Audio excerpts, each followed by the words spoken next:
নমস্কার বন্ধুরা, আমি সুকান্ত। আজকে চলে এলাম নতুন একটি ট্রিক্স নিয়ে।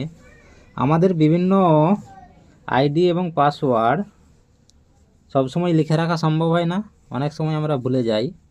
তো বিভিন্ন সাইডের আইডি পাসওয়ার্ড আমরা কিভাবে খুঁজব, তো চলুন আজকে শিখে নিই। এর জন্য আমরা আমাদের ফোনে চলে যাব সেটিংস থেকে চলে যাব গুগল থেকে চলে যাব অল সার্ভিস থেকে গিয়ে নিচে দেখবেন, নিচে স্ক্রল করলেই দেখতে পাবেন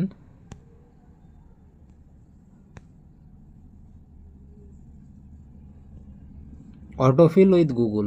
এই অটোফিল গুগলে হাত দিবেন, হাত দিলেই দিয়ে এখানে একটা জিনিস বেরোবে, সেটা হচ্ছে গুগল পাসওয়ার্ড ম্যানেজার। এই গুগল পাসওয়ার্ড ম্যানেজারে হাত দিলেই দেখবেন আপনি যে সমস্ত সাইটে ভিজিট করেছেন তার যে ইমেল আইডি এবং পাসওয়ার্ড সেগুলো সব এখানে সেভ আছে।